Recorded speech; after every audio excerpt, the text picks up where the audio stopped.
यानी कि in other words any line extending from the centre of the circle to its respective chord will be perpendicular to it and will bisect it into two halves or it will be a perpendicular bisector of its chords. अच्छा, अगला concept हमारा ये है कि यार अगर आप एक लाइन आपने दो कॉर्ड्स बनाए हैं, ये दोनों कॉर्ड्स इक्वल डिस्टेंट हैं, यानी कि इन दोनों का इक्वल डिस्टेंस है फ्रॉम द सर्कल, ठीक है जी, from the centre of the circle, वो इक्वल डिस्टेंट है from the centre of the circle, ठीक है, यानी कि उनकी ये लेंथ और ये लेंथ इक्वल है, तो यानी कि ये दोनों कॉर्ड्स भी इक्वल लेंथ की, समझ आ गई, यानी कि जो ये सेंटर से एक्सटेंड हो रही है लेंथ्स इनकी तरफ, वो अगर इक्वल है ना तो ये दोनों कॉर्ड्स भी इक्वल है लेंथ में, क्या क्या, यानी कि प्रॉपर्टी नंबर 2, सही है। अच्छा, ये हो गया। अगली हमारी सिमेट्रिक प्रॉपर्टी है ये, हम अब टेंजेंट का कॉन्सेप्ट समझते हैं। ये कर्व सरफेस है ना, इसके किसी भी पॉइंट से अगर कोई लाइन पास करती है ना, पॉइंट के अक्रॉस पास करती है, तो उसे हम टेंजेंट कहते हैं। चलो, ये टेंजेंट का इजी कॉन्सेप्ट हो गया। सबसे पहले हम ये देखेंगे कि ये एक सर्कल है दोबारा, ठीक है, ये दोबारा एक सर्कल है, ये हमने यहाँ से टेंजेंट बनाया और ये टेंजेंट जो है ना, और ये हमने सेंटर ऑफ सर्कल बनाया। इस टेंजेंट से सेंटर ऑफ सर्कल तक जो लेंथ है ये क्या है, ये रेडियस है। लेकिन एक और चीज़ है, ये रेडियस और ये जो टेंजेंट है ये जिधर मीट करते हैं ना सर्कल की सर्कमफ्रेंस पे, इन दोनों का एंगल क्या होता है, 90 डिग्री, ठीक है, या फिर ये सही हो गया जी। ये प्रॉपर्टी होगी। अगली प्रॉपर्टी हमारी ये है कि हम लोग अगर एक सर्कल बनाते हैं और इससे एक पुट्ठा हुआ दूर पॉइंट बनाते हैं, यहाँ से हम दो टेंजेंट एक्सटेंड करते हैं, एक इस तरह और फिर एक इस तरह। ये दोनों टेंजेंट्स क्योंकि एक ही लेंथ के अक्रॉस ट्रेवल कर रहे हैं और इसी सर्कल के ऑपोजिट पॉइंट्स पे मीट कर रहे हैं, तो आपको एक चीज़ समझ आती है कि ये दोनों से जो टेंजेंट्स हैं इक्वल इन लेंथ है। इसी से फिर आप क्या करते हो, इसी से आपने यहाँ एक रेडियस बनाई, आपको पता है ये है और ये है। अच्छा, इसको आपने प्रूव करना है ना ये इक्वल लेंथ के, तो इसका एक और कॉन्सेप्ट भी यही है कि आप ये देखते हो, आप यहाँ से एक्सटेंड करते हो, ये दोनों रेडियस हैं, ठीक है, और आप यहाँ से ड्रॉ करोगे तो ये तो एक ही लेंथ है ना, ये दोनों एक ही लेंथ शेयर कर रहे हैं। तो आपको एक और चीज़, आपको पता है रेडियस और टेंजेंट 90 डिग्री होता है, रेडियस और टेंजेंट 90 डिग्री होता है। आपको पता है ये रेडियस है, ये रेडियस है, ये इक्वल लेंथ है दोनों लाइंस के लिए। आप पाइथागोरस थ्योरम से भी प्रूव कर सकते हो कि ये दोनों इक्वल लेंथ के हैं, ठीक है। इसी तरह हमने इसी प्रॉपर्टी को फुलफिल किया, यानी कि ये इक्वल लेंथ के हैं, ये रेडियस से कनेक्ट होते हैं। हमने पिछली प्रॉपर्टी को अप्लाई किया कि रेडियस और टेंजेंट एक दूसरे को परपेंडिकुलर होते हैं, सही है। उसके अलावा हमने यहाँ से एक लाइन बनाई जो कि इधर जाती है। अब ये आपको शेप देखते हो, आपको पता है ये एक काइट शेप है। अब ये काइट शेप है ना, काइट शेप का ये होता है उसमें सिर्फ एक ही डायगोनल होता है, और ये जो डायगोनल होता है ये ना अपने दोनों एंड्स पे जो एंगल है उनको हाफ में बाइसेक्ट कर देता है, ठीक है। ये काइट है, काइट में सिर्फ एक डायगोनल होता है और वो एक डायगोनल है वो अपने दोनों एंड्स पे जो एंगल्स होते हैं उनको हाफ कर देते हैं, ठीक है। ये हो गया। उसके अलावा एक तो ये डायगोनल होता है, सॉरी एक और डायगोनल भी होता है, वो मतलब दूसरे इस तरह का तो एक डायगोनल होता ही है। एक ट्रायंगल सिर्फ एक डायगोनल ये वाला होता है, वो मैं गलत कह दिया था, एक ये वाला होता है, ठीक है, और एक दूसरा भी होता है। यानी कि इन टोटल जो मैं पहले बोला था एक नहीं होता, इन टोटल 2 डायगोनल्स होते हैं। मैं अपने आप को करेक्ट करता हूँ, आई रिपीट माई सेल्फ, इसके 2 डायगोनल्स होते हैं। ये वाला कॉन्सेप्ट तो आपको समझ आ गया, ये वाला डायगोनल। दूसरा वाला डायगोनल ये होता है, ये क्या होता है, ये ना इसके साथ परपेंडिकुलर, ये वाला जो डायगोनल है ये इस वाला डायगोनल के साथ परपेंडिकुलर होता है, यानी कि इधर 90 डिग्री होगा, समझ आ गई। यानी कि ये इस तरह का क्वेश्चन जो है आप इस तरह के कोरिलेशन से इजीली सॉल्व कर सकते हैं, सही है। अगले क्वेश्चन पे हम चलते हैं। अब ये थोड़े हैं जो मतलब समझने वाले हैं, और इसमें आज ही हमारी वो जो बड़ी फेमस 2 फिंगर थ्योरी है, टू फिंगर टेक्निक है, 2 फिंगर थ्योरी 2 फिंगर थ्योरी का छोड़िए।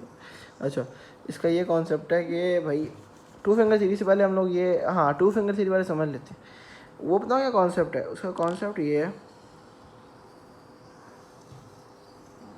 ये मैं पता नहीं क्या बनाया, लेकिन ये समझ लो, ये पॉइंट ए है, ये पॉइंट बी है, इस पर अपनी एक उंगली रखो और इस पर अपनी एक उंगली रखो और ये सेंटर बनाओ। इन दोनों से 2 लाइनें खींचो और इस जगह पे जोड़ो, एक आर्क बन गया ना। ये एक आर्क को छोड़िए, एक इस तरह का बन गया ना। आपका जो एंगल, ये सेंटर पे एंगल होगा ना, इन्हीं दोनों लाइनों से लो और इन दोनों लाइनों को एक्सटेंड करके इस पॉइंट पे लेके जाओ, यानी कि सी पे और डी पे। बात ये कि जो ये आपने सी पे एंगल बनाओगे ना, यानी कि अगर आप 2 पॉइंट्स लेते हो उनसे आप एक एंगल एक्सटेंड करते हो सेंटर, वो जो एंगल होगा ना उस एंगल को अगर उन्हीं 2 पॉइंट से आप दूसरी साइड पे लेके जाओगे, यानी कि सर्कमफ्रेंस पे लेके जाओगे, तो सर्कमफ्रेंस वाला एंगल सेंटर वाले एंगल का हाफ होगा, सही है। यानी कि अगर एक एंगल सेंटर पे है और उसी के आप इनिशियल पॉइंट से एक दो लाइंस दोबारा खींच के सरकमफ्रेंस पे लेके जाते हो, तो वो वाला जो एंगल है वो सेंटर वाले का हाफ होगा। यानी कि the angle at the respective angle at the circumference to its respective angle at the centre is the half of it. सही है, सही हो गया, ये कॉन्सेप्ट है। या फिर इसको आप यूँ देख सकते हो, सही है।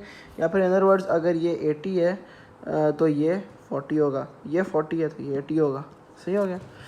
इसी तरह हम अगली प्रॉपर्टी पे चलते हैं। अच्छा, अगर आपको ये प्रॉपर्टी समझ आ गई है ना, तो फिर एक और ये प्रॉपर्टी होती है, वैसे पुट्ठी सी है, इसको हम, ये इसकी एक्सटेंशन है, ये डायामीटर है। तो आप मुझे ये बताओ कि यहाँ कौन सा एंगल है सेंटर पे, 180 है। तो अगर आप इसी पॉइंट से यहाँ एक्सटेंड करके लेके जाते हो तो आपको पता है हाफ होना चाहिए। हाफ होते 180 का हाफ क्या होगा, 90 डिग्री। और इसको आप कहीं भी लेके जाओगे तो यही कॉन्सेप्ट अप्लाई होता रहेगा। सही है, इसको कहीं भी लेते हो, यानी फॉर एग्जांपल यहाँ ले जाओ, फिर इसको यहाँ ले जाओ, फिर इसको यहाँ ले जाओ, इस तरह ये सारे 90 डिग्री के। सही है। अगला जो है, अगला क्वेश्चन हमारा आ जाता है ऑपोजिट सेगमेंट्स वाला, साइक्लिक क्वाड्रिलेटरल वाला और सेम सेगमेंट्स वाला। सबसे पहले हम सेम सेगमेंट करते हैं। अच्छा, जब आप सेम सेगमेंट की बात करते हो ना, ये हो गया, आप सेम सेगमेंट की बात करते हो तो आप ये बात करते हो, आपने ए लिया और आपने बी लिया पॉइंट, ये पॉइंट ए है, ये पॉइंट बी है। अब एक जगह आप लेके जाते हो इसको सी पे और एक जगह आप इसको लेके जाते हो डी पे। जो ये सी पे होगा ना और जो ये डी पे होगा, ठीक है, यानी कि ये जो दोनों एंगल हैं, ये ए बी से, ये ए डी बी है और ये ए सी बी है, ये दोनों एंगल हैं इक्वल टू ईच अदर। दोबारा ये पॉइंट है ना, ये ए बी पॉइंट है, इधर से आपने फिंगर्स रखी, इनको एक्सटेंड किया डी पे भी और इनको यहीं से एक्सटेंड किया आपने सी पे भी। यानी कि इस सर्कमफ्रेंस के इन दो पॉइंट से आपने एक्सटेंड किया सर्कमफ्रेंस के डी पॉइंट पे, यहाँ से एक्सटेंड किया आपने सी पॉइंट पे। जो एंगल बनेगा वो इक्वल टू ईच अदर होगा, ठीक है। यानी कि जो angles in the same segments हैं वो इक्वल टू ईच अदर है। ये हो गया। अगला हमारा आ जाता है साइक्लिक क्वाड्रिलेटरल। अब इसके लिए आपने एक चीज़ समझनी है, क्वाड्रिलेटरल क्या होता है, जिसकी 4 साइड्स होती हैं। और साइक्लिक से क्या समझ आता है, साइकिल से क्या समझ आता है, साइकिल में जो मेन चीज़ को चलाती है पहिया की सर्कल का होता है, सर्कल का होता है। तो साइक्लिक क्वाड्रिलेटरल यानी कि पहिए के अंदर क्वाड्रिलेटरल, यानी कि कोई भी ऐसा पॉइंट, कोई भी ऐसी शेप जो इस सर्कल के अंदर हो, जिसके चारों के चारों वर्टिसेस लाई करते हो सरकमफ्रेंस पे, वो साइक्लिक क्वाड्रिलेटरल होगा। और अगर साइक्लिक क्वाड्रिलेटरल होगा कोई भी शेप, तो उसके जो ऑपोजिट एंगल्स हैं, ये दो ऑपोजिट एंगल्स हैं, इन दोनों ऑपोजिट एंगल्स का जो सम है ना, इन दोनों ऑपोजिट एंगल्स का जो सम है वो इक्वल टू 180 डिग्रीज होगा। सही है, वो इक्वल टू 180 डिग्रीज होगा। समझ आ गई, ये साइक्लिक क्वाड्रिलेटरल का कॉन्सेप्ट है। इससे अगला कॉन्सेप्ट है हमारा, जिसे हम कह देते हैं भाई आखिरी वाला, ऑल्टरनेट सेगमेंट्स वाला। अच्छा, ये थोड़ा ट्रिकी सा कॉन्सेप्ट है, अगर हम इसको समझे ना तो समझे तो बड़ा आसान है। वो ऐसा कॉन्सेप्ट है कि आपने सर्कल बनाया, ये ऐसा सर्कल मैं कहता हूँ दुनिया में किसी ने बनाया होना, इजाद भाई जी, इजाद ऐसा बोल दी। अच्छा, दोबारा सर्कल, ठीक है, ये आपने इसका टेंजेंट बना दिया, ठीक है, आपने टेंजेंट बना दिया और इस टेंजेंट को, जो इस टेंजेंट के साथ कॉर्ड है, आपने वो अटैच कर दी, या अटैच नहीं, यानी कि आपका ये टेंजेंट है और ये आपकी कॉर्ड मीट कर रही है। सही है। अब बताऊँ क्या, फर्स्ट ये ये बी पे मीट कर रही है, ये पे मीट कर रही है। अब ये फॉर एग्जांपल है 70 डिग्रीज। अब इसमें कॉन्सेप्ट ये है कि ये जिस कॉर्ड के साथ मीट कर रहा है ना आपका टेंजेंट, उस कॉर्ड के जो पॉइंट्स हैं, रिस्पेक्टिव पॉइंट्स हैं, अगर उनसे हम एक एंगल एक्सटेंड करते हैं at the circumference of the, क्या कहते हैं, सर्कल, यानी कि अदर वर्ड्स ये 70 डिग्रीज था, ये जो टेंजेंट है ये मीट करा था विद लाइन ए बी, तो इन्होंने 70 डिग्रीज बनाया। अब इसी कॉर्ड से हम लोग, कॉर्ड के पॉइंट्स ए और बी से हम एक्सटेंड करते हैं एक angle at the circumference of the circle, यानी कि पॉइंट डी का। तो हमें क्या पता चलता है, ये वाला जो एंगल होगा ना, जो हम इस कॉर्ड का ये जो एंगल बनाएंगे, ये वाला एंगल होगा to the angle formed between that chord and the tangent, ठीक है।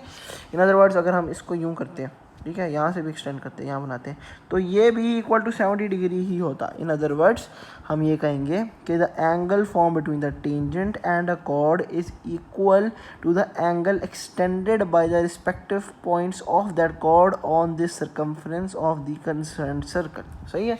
यानी कि हम लोग अगर दोबारा इसको करते हैं, ये हम बनाते हैं इस तरह, ये हम बनाते हैं इस तरह, और इस दफ़ा हम कॉर्ड यहाँ लगा देते हैं, ये 80 डिग्री हो जाएगा। ये हम पॉइंट डी लेते हैं और यहाँ पॉइंट लेते हैं सी, सी और डी को हम यहाँ एक्सटेंड करते हैं और ये हमारा बनता है पॉइंट ई, ठीक है, पॉइंट ई। यानी कि ये वाला जो एंगल है ना, पॉइंट ई वाला एंगल, ये इक्वल टू 80 डिग्री, और इसी को अगर आप यूँ ले जाते हो और इसका पॉइंट एफ कहते हो तो ये भी इक्वल टू 80 डिग्री होगा। आई होप मैंने मतलब सर्कल्स की जो प्रॉपर्टीज़ इनको अच्छा एक्सप्लेन कर दिया होगा, और मतलब जो आपकी क्वेरीज होंगी वो एड्रेस कर दी होंगी। और यार ये मैंने मैथ्स को तो भी कर दी है, तो जहाँ तक केमिस्ट्री की बात है वो क्योंकि मैंने खुद भी रिवाइज़ करना है ना, तो इंशाल्लाह क्योंकि अगर मैंने आज फिज़िक्स का काम कंप्लीट करना है वो जो सर ने दिया हुआ था, तो इंशाल्लाह अगर आज नहीं तो इंशाल्लाह आपको मैं कल तक भेज दूँगा, जब मैं खुद भी सही तरह रिवाइज़ करके कर दूँगा। तो बाकी मैं होप करता हूँ कि आपको हेल्पफुल हो, और भाई खुदा हाफिज़।